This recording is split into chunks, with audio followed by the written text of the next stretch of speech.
During the Cold War, the CIA had a secret weapon in its fight against the Soviets. But it wasn't a new spy plane or a nuclear submarine. It was the human mind.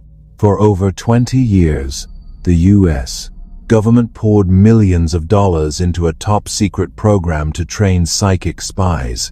It sounds like something straight out of science fiction, but the declassified documents from Project Stargate are very, very real.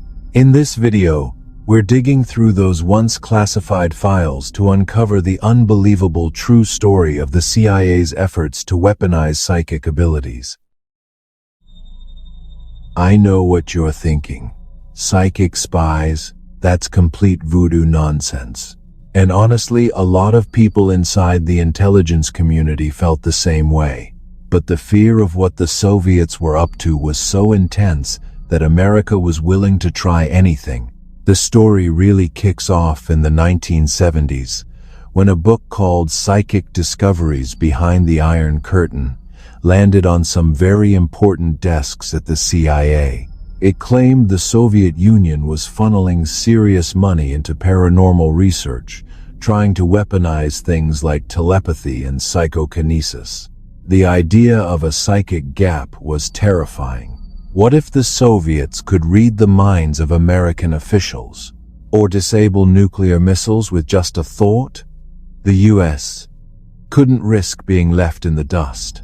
And so, born from that Cold War paranoia, one of the strangest programs in American history was launched. It had a bunch of code names: Grill Flame, Sunstreak, Center Lane, but today, we know it as Project Stargate.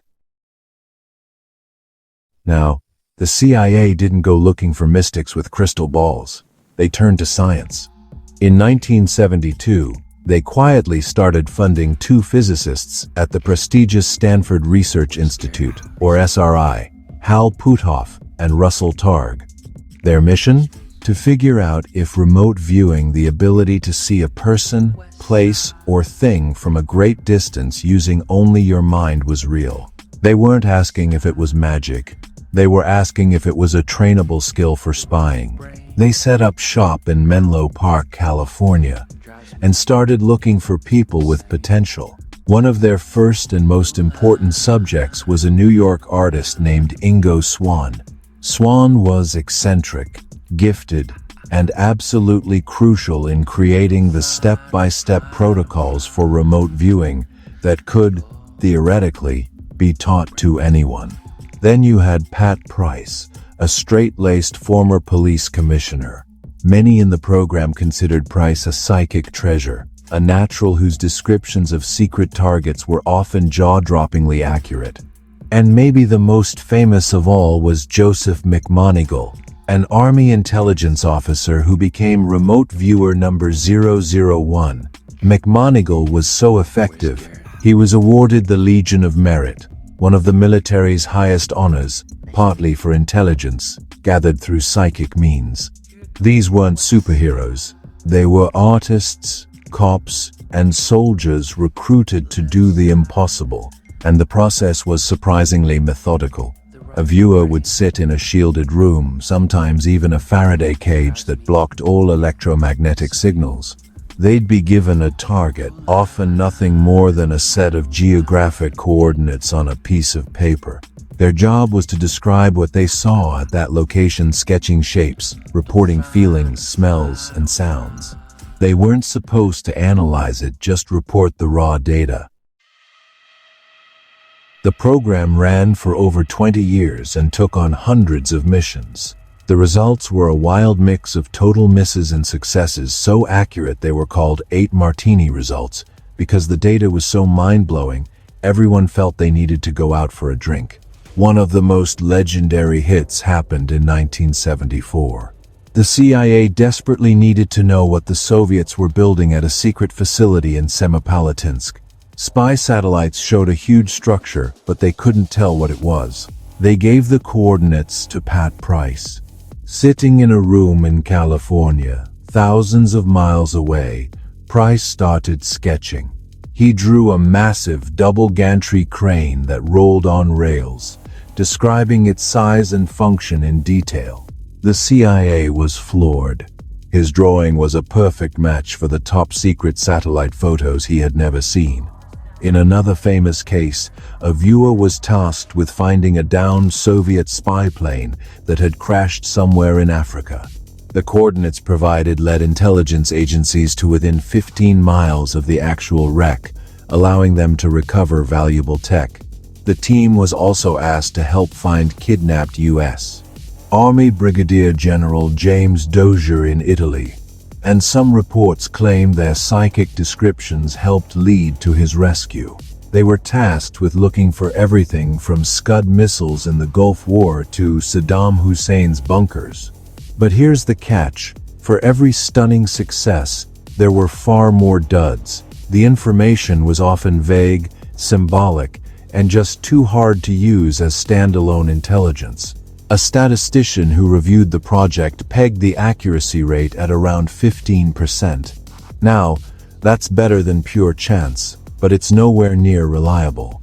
In the world of high-stakes espionage, a 15% success rate just doesn't cut it, no matter how spectacular those few hits are.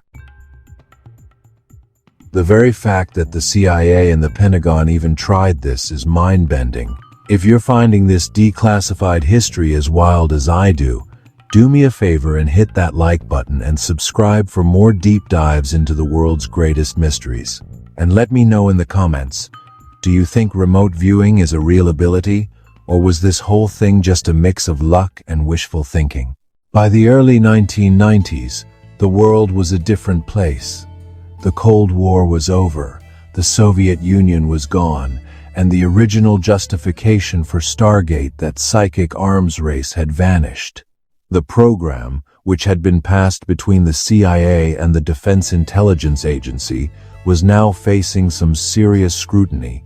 The final nail in the coffin came in 1995, when the CIA commissioned an independent review by the American Institutes for Research. The Air report was damning. It admitted that the lab results showed a statistically significant effect that couldn't be explained by chance. But it concluded the program was not operationally useful. The remote viewing data was too often vague and ambiguous to be used for making life or death decisions. And so, in 1995, after 23 years and about $20 million, Project Stargate was officially terminated and declassified. The files were thrown open, and the incredible story of America's psychic spy program finally came to light. Project Stargate was officially over, but the story doesn't end there. The key players didn't just fade away. Joseph McMoneagle and others wrote books, sharing their stories and the remote viewing techniques with the world. The lead physicist, Hal Puthoff, continued his research into fringe science and was even involved in the Pentagon's more recent and equally controversial UFO program. The legacy of Stargate is complicated. To skeptics, it's a 20-year, $20 million waste of taxpayer money. A bizarre detour into pseudoscience fueled by paranoia. To believers, it was proof that the government stumbled onto a profound truth about human consciousness and then decided to bury it. The declassified files reveal a program that genuinely grappled with the unknown.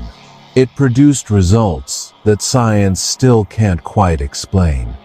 It featured ordinary people who, at least sometimes, did things that were truly extraordinary. Project Stargate was shut down, and its files were opened. But it leaves you wondering, did they really stop because it didn't work?